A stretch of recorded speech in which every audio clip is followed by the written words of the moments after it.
trans, and you are watching me, baby. Now, before we get today's video started, I just want to give a quick what's up to my peeps and a diabolical middle finger to the creeps. You know who you are. All right, so let's talk about episode 2 of BET Presents the Encore.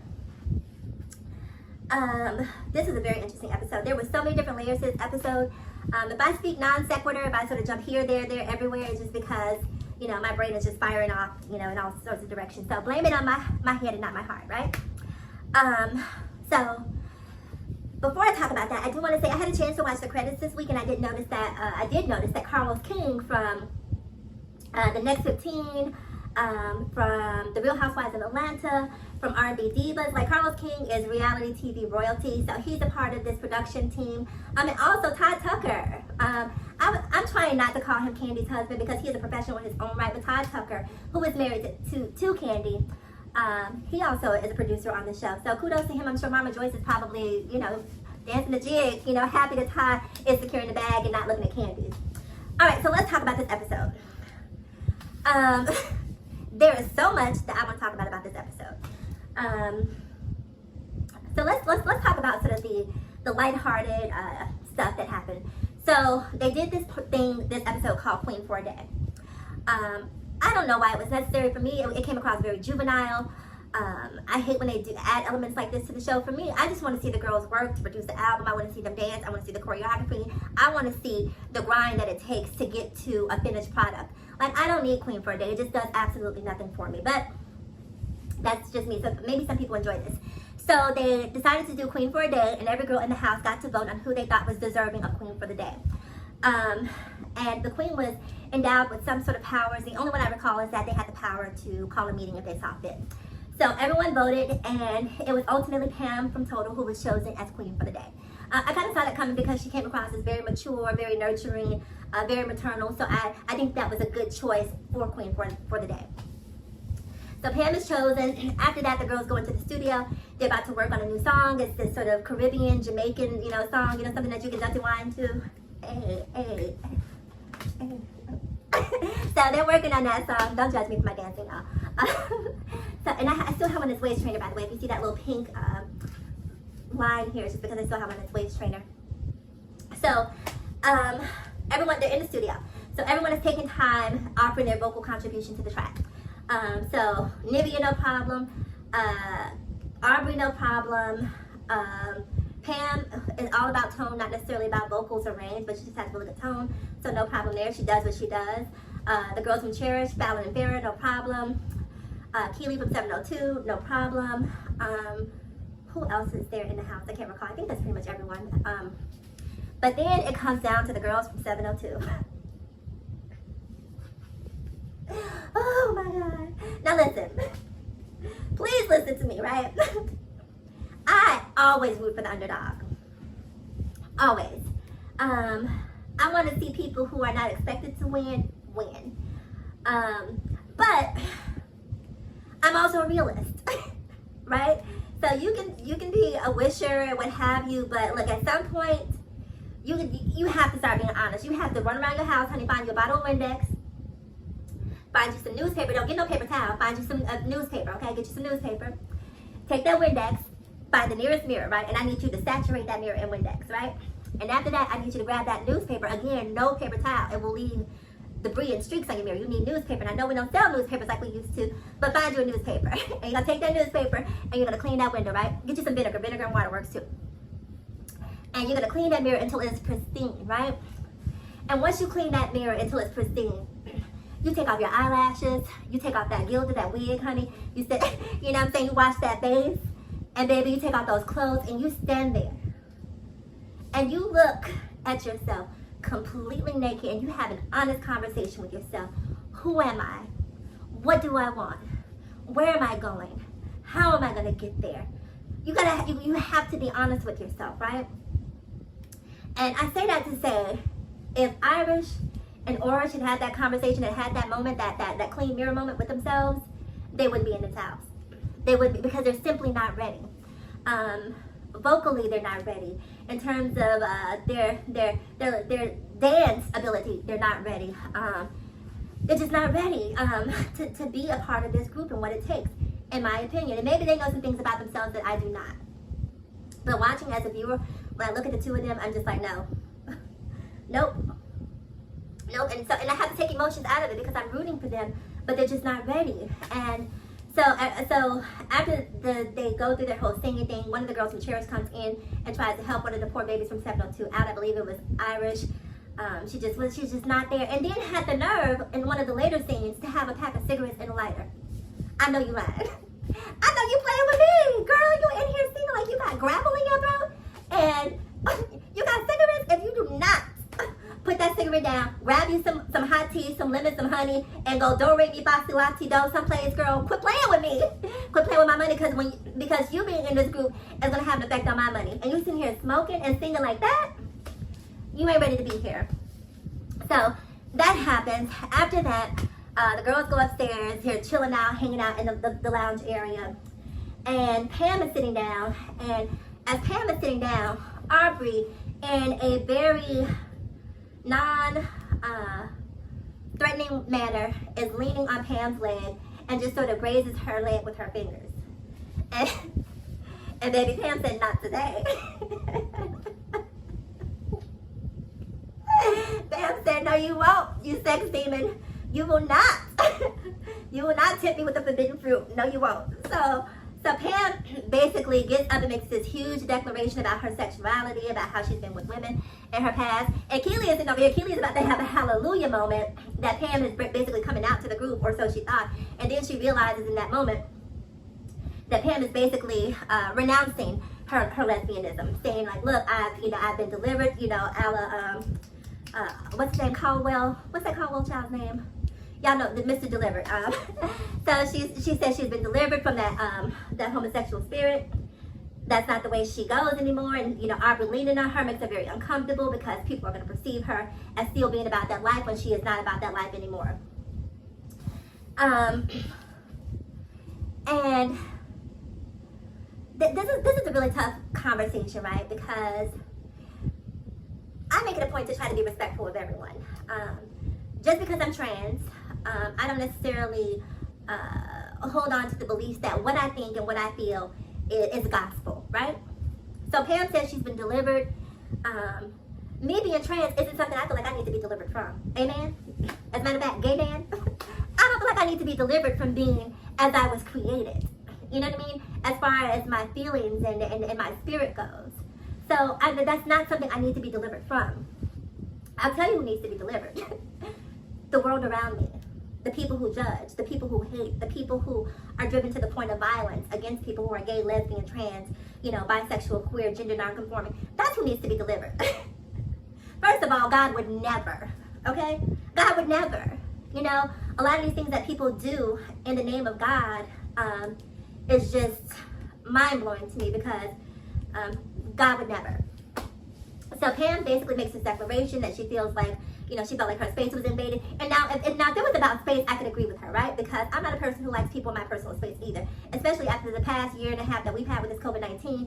I don't need 6 feet, stay 12 feet, right? As a matter of fact, don't even talk in my direction. Turn your back when you talk to me, okay? As a matter of fact, turn your back and walk away when you talk to me. As a matter of fact, pick up your AirPod, call me, and we can talk. Just respect my space. Respect my space. So I get that whole thing about these space invaders who want to get really close and talk to you. Like, I don't need to be that close to you. I can hear you just fine, right? I don't have a cochlear. I can hear you just fine. We're good. Just stay your distance. So I get what Pam was saying in that regard. But when she made it about sexuality and sexual orientation, I think that she really missed the mark. And what I want to say is, for me as a trans woman, when I hear these people say I've been delivered, or I hear people say, I'm a reformed or recovered, or we talk about conversion therapy, I just think that that's such toxic language and such toxic verbiage. Excuse me.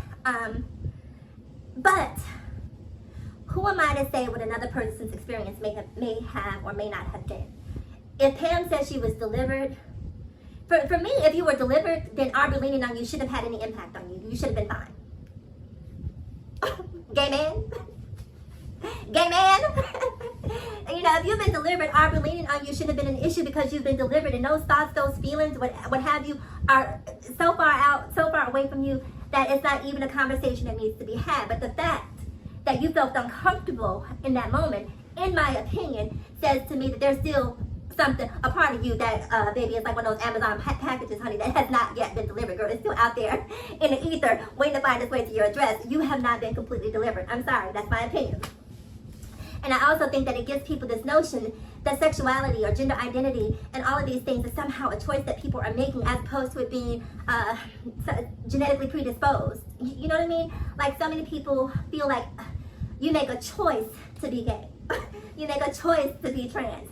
Who in their right mind would choose to be persecuted? Who would in their right mind would choose to be ostracized from their families in a lot of cases? Fortunately, times are changing. A lot of people are coming around and understanding the error of their ways, but that's still a conversation that has had a lot in black families in particular.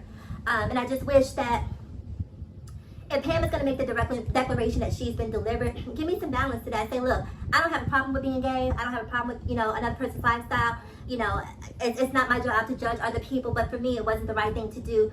So I chose a different path, right? Because by saying that, in my opinion, you're not necessarily trouncing on the lifestyle, or let's not even call it lifestyle, trouncing on another person's sexuality or gender identity or what have you. You're just simply saying that I went in a different direction. I can't have any choice but to respect that. So she goes to the house and, she's basically telling everybody about what happened. And you can tell some of the girls were a little bit off-put by what she said. Even Aubrey was like, that was weird. So after that, we go on and Aubrey decides that she wants to create a mood board for the girls. And after she creates the mood board for the girls, and this mood board was lackluster in my opinion. Please comment below if you saw the mood board and tell me if the mood board moved you, because I was unmoved. It did not create a mood for me. I didn't see anything groundbreaking, anything that I as a consumer would be drawn to. But she calls in Fallon and Farrah, and they ooh and ah, at what she's done and tell her how great she is, and this is exactly what she wanted, and then they throw some some digs at Keely and her goal of being creative director, and how Aubrey is essentially taking over that role. That's what Aubrey is doing. See, you gotta watch these demons. You gotta watch this takeover spirit, because she's taking over Keely today, Fallon and Farrah. She will be taking over you tomorrow. Keep in mind, she was the one causing a lot of the problems in Danity Kane. Okay? Right now you guys serve her. So as long as you continue to serve her and her agenda, then there isn't any need for conflict, right? But they get drawn right into her spider web, and they call all the girls downstairs to talk about this mood board. So all the girls come down, they talk about the mood board. You could tell Keely was not in the mood. She was not in the mood for the mood board. She's drinking her glass of wine instead of rolling her eyes and tossing her head back, and she even comments, she wants to do the job that I'm getting paid for, then let her go right ahead. Now here's my question, and I asked this question last week. I'm trying to figure out, when it comes to Keely being the creative director, is this a position that she appointed herself to, or is this something that the producers appointed her to? Because she seems pretty hell-bent on being the creative director. And you can't just walk into a room. I can't just walk into IBM and just be like, I'm the president. What? It don't work that way. So it's like, first of all, what makes you qualified as creative director? What have you created and what have you directed prior? Okay, I need to see a resume. Okay, now that we got that out of the way, what is your vision for this group? Like, we need to understand what your contribution as creative director is going to be. And, excuse me. And that's sort of the direction that the conversation took. Basically, all the girls in the house ganged up on Keely. And it was one of the Cherish sisters that actually came to Keely's defense and said, hey, you guys, this isn't right. I don't feel comfortable with this. And let me say this. I have not been a fan of the Cherish girls since they stepped into the house. But everyone deserves a second chance, right? And so when she stood up to defend Keely and had a moment of awareness, like, we're basically bullying her and I'm not liking the way that this feel, it made me soften on the Cherish girls. I was just like, oh, they are human. They really are human. So, they pull Keely into the kitchen. Keely is crying and, sort of emotional because they had an argument earlier in the week about, whether or not Keely was going to be in the group. And she called Keely a B and said Keely creates all this contention. So it was just nice to see that moment. And then they had a meeting where basically Keely confronted Pam about her homophobia. Now, this is another conversation that I want to have. Um, is Pam homophobic? I don't think so. And let me tell you why. If Pam is homophobic, it's her own homosexuality that she has a phobia of, right? I don't think that she would necessarily be alienated or off-put by someone who happens to be gay, lesbian, or trans. That's just my personal opinion. Don't know her if she could. Do I think she would want to go hang out and do things with them? Probably not. I don't think that that's being homophobic. That's like, you know, asking a crackhead to come hang out at a crack house after they've, you know, gotten cleaned up. They don't want to go back into that environment because the temptation is still there. So I don't think that that necessarily qualifies you as homophobic. I think that that puts you in a position where you're trying to maintain your sexual sobriety. And so I also think that we have to be careful when we toss around these words, homophobic and transphobic. A person saying something bad about one trans woman or an incident with a trans woman doesn't necessarily make them transphobic, in my opinion. That makes you have an issue with that particular person, right? And I don't live in a world of absolutes, right? So I don't think that just because you're trans makes you a good person, right? Or just because you're gay makes you a good person. Good people, bad people, horrible people, nasty people, challenging personalities come in every race, creed, color, sexual identity, sexual orientation, gender identity, you name it. So if you see someone having an issue with someone who happens to be gay or trans and, you know, they're talking about that person or reading them, because for me, when the gloves come off, when it's time to read, it is what it is. You know what I mean? So I don't think that that necessarily makes you homophobic or transphobic. I hope that makes sense. Anyhow, you guys, that's pretty much it. I didn't want to make this video too long. It looks like it's about 21 minutes so far. But it's time for me to get out of here. But before I go, please remember to like, comment, subscribe, and share. Check out the rest of my videos here on YouTube. And as always, in closing, ask yourself this question. Why be bitter when you can be better? I'm the Masked Trans, and I'll talk to you guys again in my next video. Mwah.